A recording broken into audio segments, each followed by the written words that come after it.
Alright guys, I'm here reviewing the Bodum Original French Press, and I got this yesterday and have been making a ton of coffee with it, and it tastes fantastic, works wonderfully, great seal with the mesh on the glass, no leakage at all or grinds getting through. Very high quality material, good plastic, heavy duty plastic on the outsides and on the base, as well as the cap. I don't envision any degradation, and there's a good stainless steel stem going all the way down, so that's not going to be bending on you either. So there are a couple things that are good and a little quirky about this.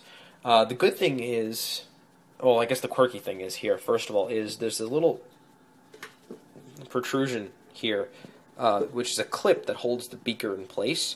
So the beaker is actually not really glued in place. It's held in by pressure of the base pushing up, and then this thing holding it down from the top. And that does mean you have to tilt this to put it in. So you have to spin this to the right direction, tilt it, and then put it in, so you don't just jam it down, which can get a little annoying, I guess, but that does have a benefit of you can replace this just by simply lifting up with a little bit of pressure on this clip, which holds it in place. And so if anything happens to the beaker, you can replace the beaker. Alright, now the other little thing that does get annoying, but this is pretty much with every French press, is the grinds that get stuck in between the mesh here. The mesh you can see right here, and that metal plate at the bottom. I don't know if you can see it in the shadow there. Can be cleaned pretty easily. Just have to kind of I like running a knife through it just to get everything out. But I mean, it's not going to affect the coffee because this sits outside, and then you press it down and pour off the coffee. So it's not really going to have too much of an effect unless you let it sit in here.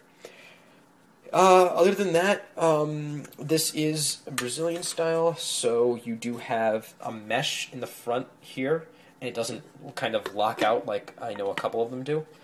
But all in all, a absolutely fantastic French press for great value on Amazon. Alright, hope this helped. Bodum has captured the essence of cheesecloth in this fantastically cheap yet gloriously functional Kaffeemaschine press. Attilio Kaffeemaschine, yes, that's Italian, was a smart man when he stole the idea, allegedly, for the French press and patented it in 1929. He knew he was going to make it big. Unfortunately, the popularity of the French press and the rise of the pre-ground coffee beans has led to the abomination of le café. Sacre bleu! The original French version of the French press was nothing more than a cheesecloth pressed through a pot of boiling water, which resulted in a heavenly rich, full cup of coffee with a hint of scalded fingers. But how can this be, you ask? Starbucks has so many fancy gadgets to make their coffee. Well, the secret, of course, is in the grounds that are coarse. Pun intended, because French people love puns. To put it simply, it's all about the grind, baby. Pretty much all pre-ground coffee you buy at the store is a medium grind. What you need is a coarse grind. Repeat after me. I will no longer buy pre-ground coffee. What you do want to buy is a ceramic burr grinder.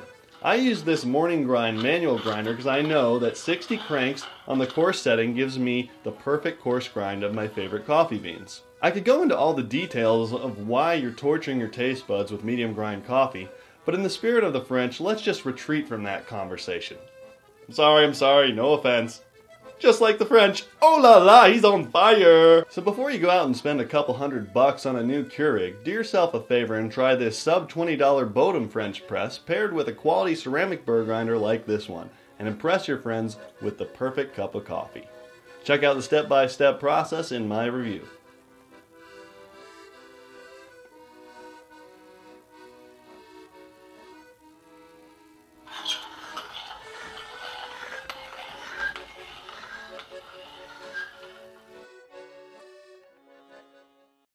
I'm going to show you the issue. In order to get this to fit, you have to twist it in, and then it gets interesting. It does not go all the way down. Yeah, there is a gap between the filter and the beans.